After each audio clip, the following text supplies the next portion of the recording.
Hi, this is Eric Martin with Board Game Geek News. I'm here with Rick Schrand from Griffin Games and Eagle Games, and we're here looking at Cheesonomics.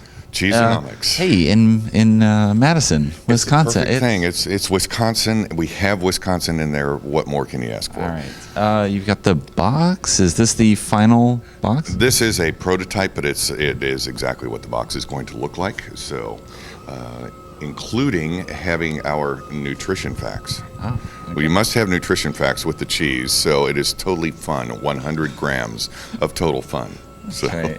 Is that the doctor recommended fun supply? It is the dosage. It is 100% dosage. High fat fun. Exactly. All right. Maybe we should look at the game and tell us how it plays. Okay. Everybody will get a cheese knife. This will determine the start player.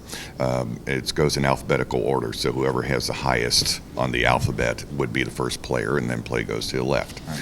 This is the market. It's made up of these smaller wedges, a stack here. Once this is set up, this is it. These are taken out of play. Okay. On the market, this determines how much a certain type of cheese will be. So what you want to do in this game is get the most amount of curd cash at the end, and you do this by basically laying down your cards and getting the most money for the cheese that you have in front of you. Okay. So the cards are made up of colors and animals. And I'm just going to go ahead and turn these over here. You have the sheep, the yak, the cow, the goat, and the reindeer. Okay.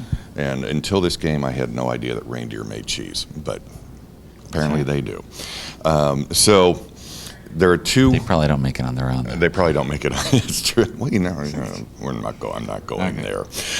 So anyway, you have these various colors. There should be red out here as well. You can trade in for the color, or you can collect the animals, at which point you would get some extra points at the end of the game if you have the most animals. Okay. Hand consists of 5 cards,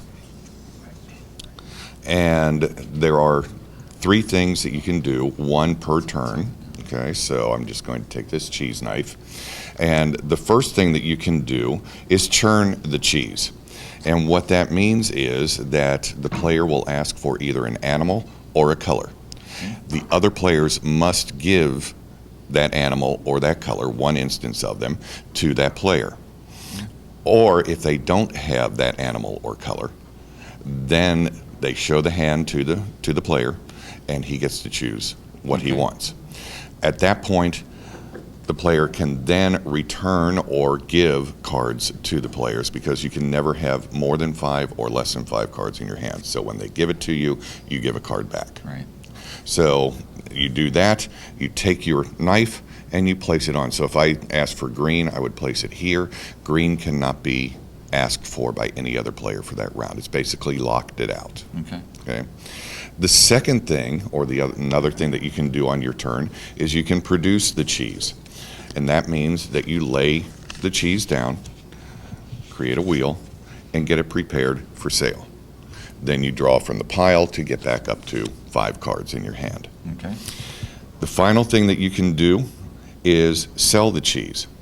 So in this case, I have 3 red, and out here in the market, I see they have 1, 2, 3 red. So each of these slices will be worth 3 curd cash. Okay. So I would take those, bring them out of play, take 3 curd cash, and then take one of these of my choice. And if I could get this to flip, as I would, flip it, and then that modifies the market. Okay. So that could mess somebody else up along the way, or help somebody else, as now they have more value for the Wisconsin cheese. In addition, on the wedges, you have a +1.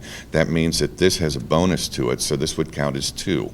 So if you traded in an orange slice, or an orange wedge of cheese, then it would be 2, 3, 4, 5 points, or curd cash for each wedge of cheese that you have of that color. You keep playing until this deck runs out, at which point you find out who has the most animals of a particular animal, and then you count up your cash and see who is the winner. Okay. What do the animals matter for at the end? They are extra points. So if I had 3 goats and nobody had more than that, I would get 3 extra curd cash for it. Okay. So set collection on there in addition to managing the market there. Exactly. And with things flipping back and forth, you choose which one you want to do. Exactly. So if I turned in green, then I would take any of those green and flip it over. And it's randomized on the back on either side, so you never know exactly what color is going to come up.